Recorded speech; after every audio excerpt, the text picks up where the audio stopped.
alustame siis pakkumise poolega, et mis see päriselt on, millesse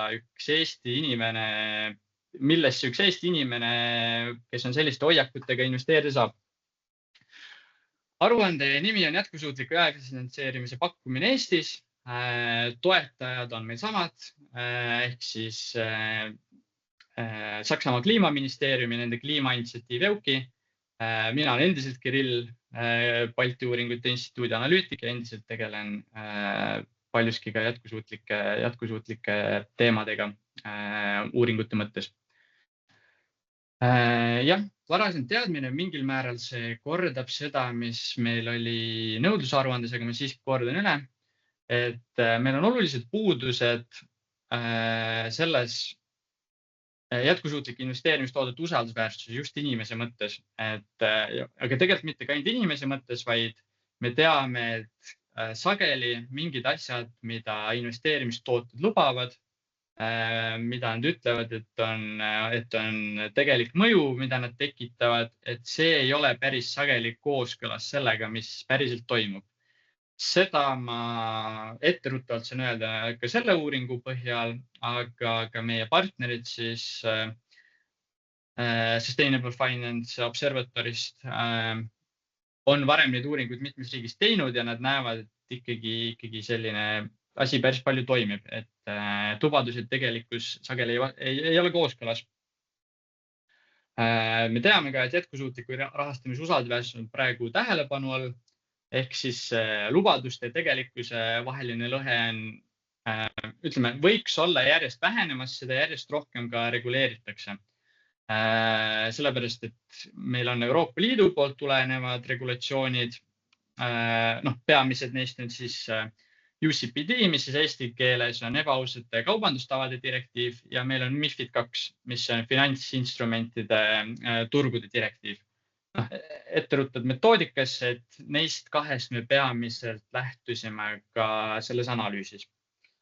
Ja me teame, et nende täiesti varasemates uuringus me teame, et nende direktiivide järgimisega on probleeme. Ja sellest lähtuvalt meie uuringu eesmärk siin oligi hinnata jätkusuutlike investeerimistoodete usaldusväärsust, nende lubadusi ja üldist levikut Eestis, ehk siis kuidas tooteid Eestis levitatakse, kui õigesti seda tehakse ja mis nende üldine mõjupotentsiaal ka üldse on. Täiendab siis vastavalt seda esimest uuringut, mis oli nõudluse kohta.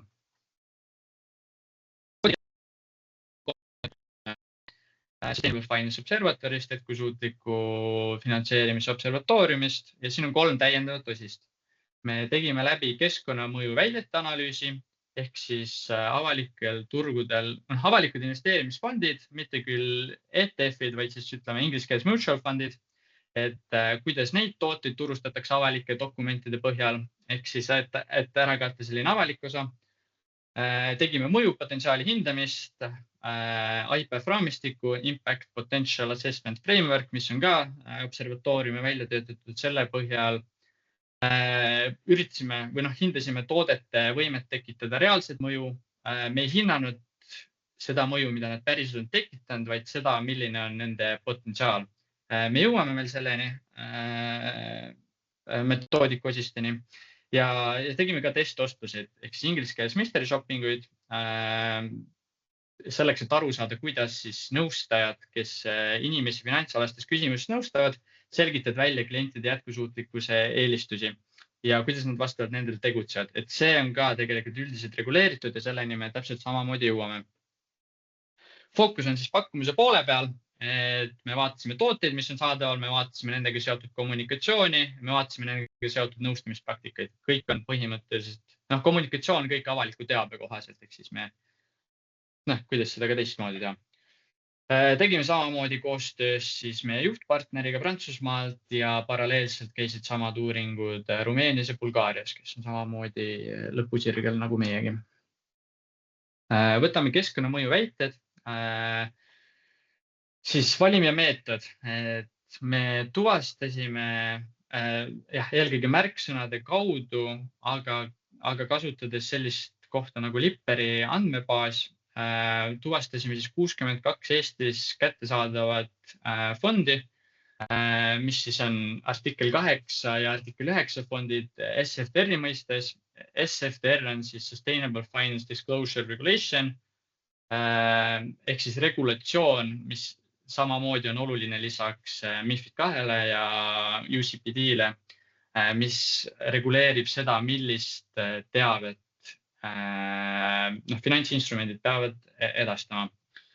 Seda analüüsi me tegime fondi brošüüride põhjal, avalike dokumentide põhjal, nagu näiteks populaarsed on giidid ehk siis key investment dokumendid ja siis ka SFDR lisad, mis on siis ka samamoodi paljude fondide puhul avalikult või õigemini kõikide fondide puhul peavad olema avalikult kättesaadavad, kes on ennast siis liigitanud artikkel 8 või 9 fondi alla. Jah, tegelikult taustaks, et artikkel 9 tähendab siis põhimõtteliselt, et fondi peamine eesmärk peab olema mõju investeerimine ja 8 tähendab seda, et nad on sellised jätkusuutlikkuse põhimõtteid enda jaoks kaalunud ja sellised põhimõtted välja kommunikeerinud või sisaldavad sellised põhimõtted. Klassifikatsioon, kuidas me neid väiteid, mida me päriselt analüüsisime, tulebki siis sellest kaubandustavade direktiivist. Me liigitasime neid kas valedeks, ebaselgeteks, üldisteks või mitte eksitavateks. Kõige olulisem siin nagu tabelis on näha on see, et kas nad on valed või nad on ebaselged, sest et need on näited sellistest eksitavatest väidetest. Et kui nüüd vaadata neid näiteid päriselt, siis kõige levinum on see valeväidete puhul, kui fond investeerib näiteks mingitesse ettevõtetesse, ta ütleb, et tema tekitab mingit mõju. Et see eksitus on, öeldakse siis investori ja investeeritava vahel, et tegelikult investeeritav on see, kes päriselt seda mõju tekitab. Et siis ka fond ei tohi öelda, et nemad seda tekitavad. Ja üldiselt sellised ebaselged väited on seotud kas üldise keelekasutusega või siis nad ütlevad, et nad teevad midagi ilma näitamata, kuidas seda tehakse. Ehk siis sellised väited, et me toetame hästi palju seda, et vähendaksime süsiniku väljaheidete kontsentratsiooni siis õhus, aga täpselt ei öelda, kuidas seda tehakse, mitte kuskil ei ole sellist nagu infot leida. Mis meie tulemused on see, et 62 fondist, mida me siis analüüsime, me leidsime, et 37% ehk siis natuke üle kolmandiku, need sisaldasid eksitavaid väiteid. Ehk siis 23 need olid, 25 väidet kokku, mõnes oli 2 tükki. Leidsime, et nendest väidetest ligi pooleks jaotusid, aga valesid oli natuke rohkem kui sellised ebaselgeid. Ja me teame, et eksitavaid väited esinesid sageli ka põhjalikes dokumentides. Ehk siis näiteks, kui me mingis reklaamdokumendis, reklaambrošüüris midagi nägime, siis me vaatasime järele, kas esines ka põhjalikumas dokumendis. Prospektid on üldiselt 100+ lehekülge pikad. Et vaatasime, kas sellised asjad ka seal esinesid ja esinesid küll. Et üldiselt kõik asjad, mis esinesid kuskil väiksemas kohas, esinesid ka suuremas kohas, nende väidete puhul siis. Ja me näeme, et artikkel 9 fondid, mis peaksid justkui olema rohkem sellised mõju investeerimisfondid, et nende valeväidete proportsioon on suurem, ehk siis nad on, ütleme, julgemalt mingeid asju välja ütlema, mida nad ei tohiks öelda. Jah, lähme edasi. Võtame siit mõned järeldused välja. Kuigi see valeväidete proportsioon või fondide proportsioon, kus need esinesid, isegi on alla poole, et see ei arvaks, et see on nii hull, siis võttes inimeste perspektiivis ka, et see, kui me nägime päris palju seda, kus kasutati väga üldist keelt, mis on tegelikult regulatsioonidega kooskõlas, aga inimesele ei ütle see mitte midagi. See on sellise, näiteks sõnade promote kasutamine, ehk siis me edendame. Promote sõnu kasutatakse hästi palju, see ei ole otseselt vale regulatsiooni kohaselt, aga see on inimesele ka tegelikult ikkagi mitte midagi ütleb, eks ütleme jah, et vastavus ei tähenda, et see inimesele ka selge on ja selline keelekasutus, mis meil praegu regulatsiooni kohaselt on sobiv, võib ka inimest olla eksitav. No me näeme ka seda, et turundus ületab paljuski sisu, ehk siis ikka öeldakse julgemaid asju, kui päriselt nagu kuidagi kontrollida saab. Me näeme seda ka, et kuna neid fonde on ikkagi päris palju, päris suur osakaal on selliseid fonde, mis tõesti ei järgi neid direktiive, seaduslikku raamistikku, siis on natuke lünka järelevalves.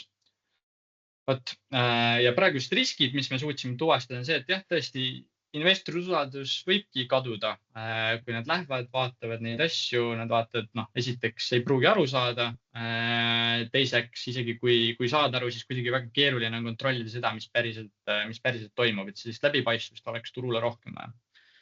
Läheme selle teise osise juurde, mis meil on mõjupotentsiaali hindamine ehk siis IPAF.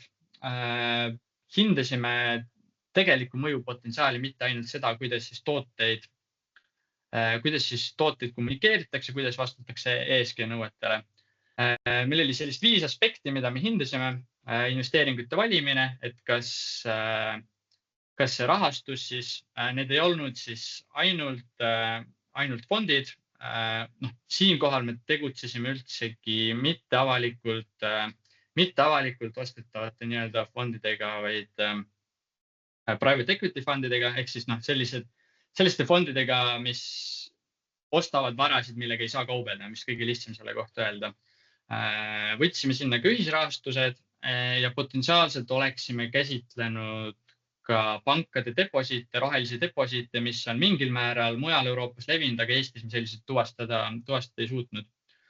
Aga jah, igal juhul need 5 aspekti, mis on, et kuidas investeeringuid valitakse, kas seda tehakse kuidagi selle alusel, et ettevõtted avaldaksid, ettevõtted jah, näiteks, kellesse investeeritakse, avaldavad mingit mõju, tahavad mingit kasu teha.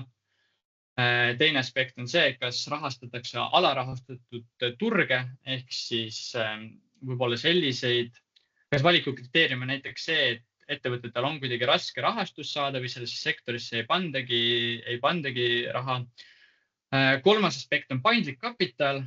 Ehk siis põhimõtteliselt võrdlus, kas antakse tavalist laenu tavalistel turutingimustel või antakse sellist paindlikumat rahastust. Et mujal Euroopas ütleme, et on üsna levinud, mitte küll meeletult palju levinud, aga ütleme, leiab rohkem, kus antakse laene näiteks alla turutingimuste või intressimäärad on kuidagi tingimuslikud vastavalt sellele, kui ütleme, jah, ettevõte täidab mingid keskkonnaalaseid seatud eesmärke või üldiselt jätkusuutlikkusega või siis mingil põhjusel tingimusteta võla leevendamine on sellised näited, mis on paindliku kapitali puhul. 4. aspekt on aktiivne osalemine, ehk siis kui palju investor, kes kuskile panustab, päriselt mõjutab, kontrollib selle ettevõtte tegevust, kas talle pannakse mingeid eesmärke, kui palju mõtestatakse üldse seda, kui palju vaadatakse, suheldakse ettevõtetega. Et see on üks osa. Ja viimane on siis turusignaal. Ma ütlen ära, et neil olid ka erinevad kaalud, ehk siis kõik asjad ei olnud ühel pulgal mõõdetavad, aga ma sellesse praegu tegelikult ei hakka laskuma, et saab lugeda aruandlust rohkem. Ja turusignaalid, jah, siis kui palju toetatakse ettevõtteid, kui selge signaal on rahastuse saajatele, et nad peavad mingeid selliseid tingimusi täitma, näiteks ütleme, fondiga on lihtne öelda, et kui me toetame jätkusuutlikkust, kui me toetame, ma ei tea, roheettevõtteid, siis annab ka mingi signaali nendele, kes päriselt sellest potist raha potentsiaalselt taotleda saavad. Tuvastasime tegelikult vaid 6 toodet, mis lõpuks sobisid sellesse. Algne nimekiri oli päris pikk, ehk siis kõik ühisrahastused,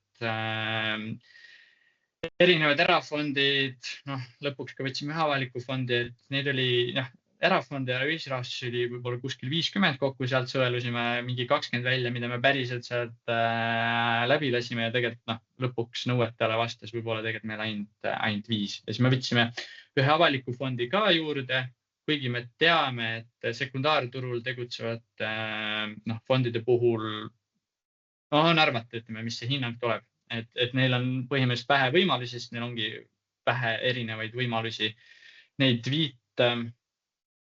viit siis osist mõjutada. Aga igal juhul nende 6 toote puhul me potentsiaalsed mõjuhinnangud on A, mis on siis väga tugev potentsiaal, kuni G, mis puudub. Tulemustest näeme, et 5 toodet 6 saavutasid hinde F, 1 saavutas E on siis kui G on viimane, siis F on mitte päris halb ja E on juba selline natuke parem. Leidsime, kui üldistada, siis investeeringute valimise puhul enamasti hästi algeline, isegi kui mõju järgi enamasti kuidagi ei valita neid ettevõtteid ja isegi kui sellist asja mainitakse, siis ilma mingi selgituseta, kuidas seda kontrollitakse, et kas ettevõte omab mingit mõju või mitte. Ehk siis sellise sloganite vormis võib-olla mainitakse kõige rohkem. Alavarustatud turud. Ega keegi eriti ei anna raha nendele, kes seda tavatingimustel ei saa, et siin ei ole midagi muud targemat öelda. Paindliku kapitali osas on samamoodi, raha antakse enamasti ainult turutingimustel. Aktiivne osalemine, selle puhul on see, et öeldakse küll, et osaletakse, aga sageli tegelikult, kui seda sisu vaadata, siis see osalemine investori poolt piirdub ka vaid osanike hääletusega, võib-olla nõukogus korra osalemisega. Ja mingit muud sellist asja on raske välja tuua või ei ole see kuidagi läbipaistev, kuidas ettevõtetega suheldakse. Enamasti. Turusignaalid on samamoodi piiratud, piirdutakse võib-olla siis selle finantstoote nime ja mingite sloganitega. Ja siia tuleb ka tegelikult juurde arvestada, et ega investoril eriti Eestis ei pruugi olla eriti palju võimalik seda turgu mõjutada, siis et siin tuleb ka arvestada sellega, et ei saa ainult öelda, et kõik on halb, vaid siin on ka muud tegurid, mis on mängus, miks need asjad ei realiseeru, mis võiksid olla vähemasti kättesaadavad mingil määral. Ja viimane asi, mis me tegime, on siis testostused, ehk siis need mystery shoppingud. Me tegime 16 külastust 4 pangas. 4 pangas me tegime puhtalt sellepärast, et meil ongi Eestis reaalselt 4 panka, kus on võimalik sellist finantsalast nõustamist saada. Kuigi algul arvasime, et on rohkem, igal juhul 4 lõpuks saime. Meil oli, 4 ostlejate profiili. Profiilid jaotasid siis selle lõikes, mis on sinu jätkusuutlikkus eelistus, ehk siis juba tuttavad sõnad. Üks profiil oli meil SFTR, ehk siis need artikkel 8-9 fondid, mida oleks saanud pakkuda. Siis selline kraad kangem profiil, kes jahib eriti tugevasti mõjuinvesteeringuid, mis on siis Euroopa taksonoomia järgi. Seal on natuke rangemad reeglid kui näiteks SFTR-i artikkel 9 puhul, et seal peavad ettevõtted natuke rohkem, siis ütleme, tõestama või fondid või ettevõtted peavad natuke rohkem tõestama seda, kuidas see mõju päriselt avaldub, ehk siis tõesti kraad kangem ja siis SFTR-ist kraad leebem profiil, mis on PAI, Principal Adverse Impact, mis ütleme lihtsustatult tähendab seda, et ettevõtted või fondid on vähemalt kaalunud mingisuguseid riske. On kaalunud mingisuguseid riske, mis võivad juhtuda, kui nemad mingisse kindlasse kohta raha paigutavad, ehk siis need on teadlikud sellest. Ja 4. profiil oli siis põhimõtteliselt see, et sul ei olegi mingit jätkusuutlikkuse eelistust, seda me kasutasime kõige vähem, sest neid külastusi meil ülipalju ei olnud. Aga ütleme, et see protsess, mis peaks testostuse puhul käima või ühe sellise finantsnõustamise puhul, kui sa lähed panka, on üsnagi palju reguleeritud. See on päris palju kohustuslikke asju, mida nõustaja peab sinuga läbi rääkima. Peamiselt tulevadki sellest samast finantsinstrumentide turgude direktiivist, ehk siis MiFID 2-st. Ja peamine olulisus selle uuringu mõttes on see, et need eelistused või ütleme, nõustaja on kohustatud küsima inimese jätkusuutlikkuse eelistusi selle investeerimisprotsessi puhul või kui ta lõpuks annab ka soovitusi. Ja me hindasimegi seda, et kuidas nõustaja seda protsessi juhib kuni soovituseni välja või kogu seda nõustamissessiooni. hindasime toote soovitusi, nende vastavust ja siis sellist regulatiivse vastavuse järgimist ka, et kas need kohustuslikud asjad saavad kaetud või said kaetud, mis peavad olema direktiivide kohaselt kaetud. Tulemused nõustamispraktikate puhul on sellised, et ütleme, jätkusuutlikkus tõstatati üldiselt proaktiivselt üsna harva.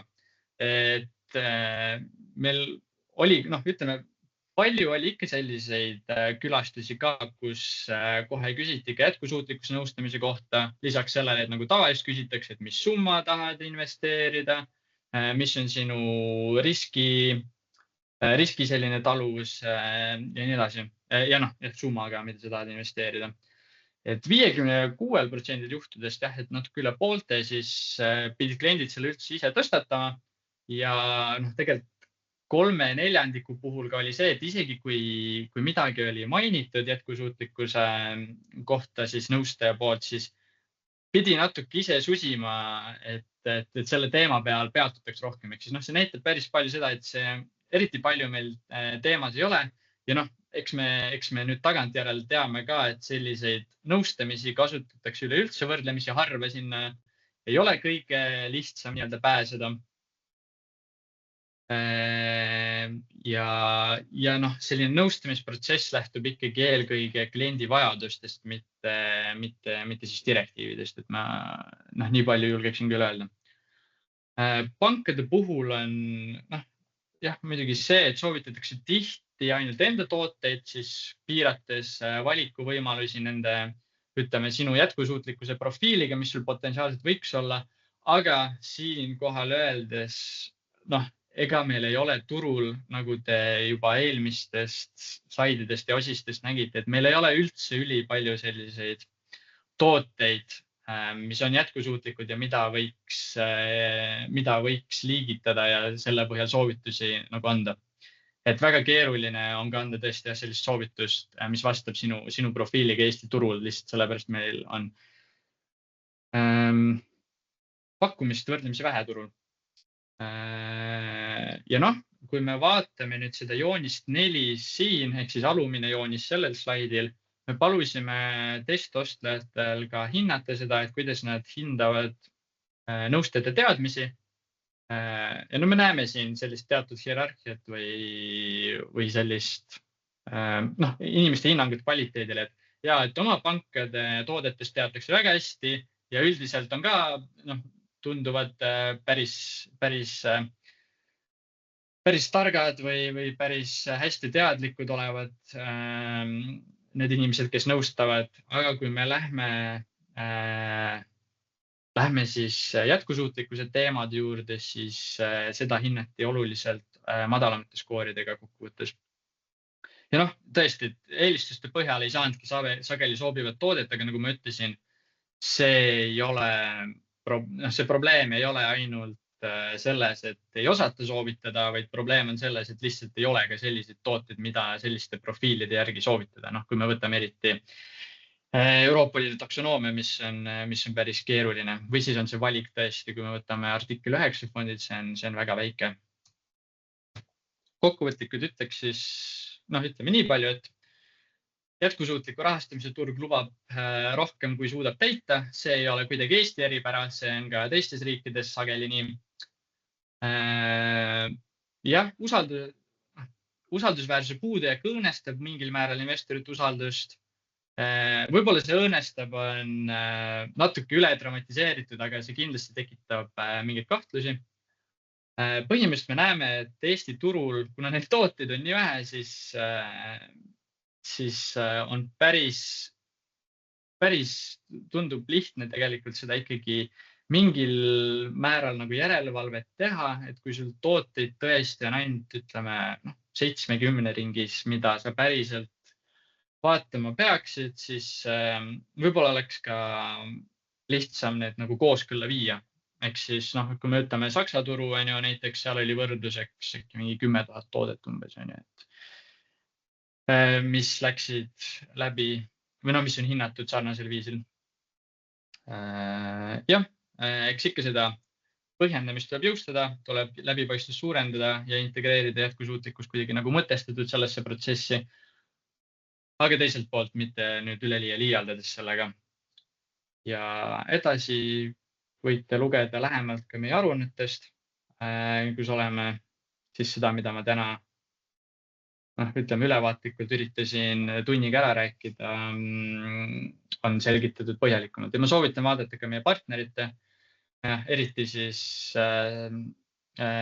juhtpartnerite Sustainable Finance Observatory aruandeid, sest neil on tõesti see metoodika aastate jooksul välja töötatud, palju testitud ja nad on tubli tööd teinud sellega. Ja minu poolt kõik. Ma loodan, et kellelgi tekkis mingeid küsimusi või mingit arutelu kohti, mida me võiksime täna veel arutada.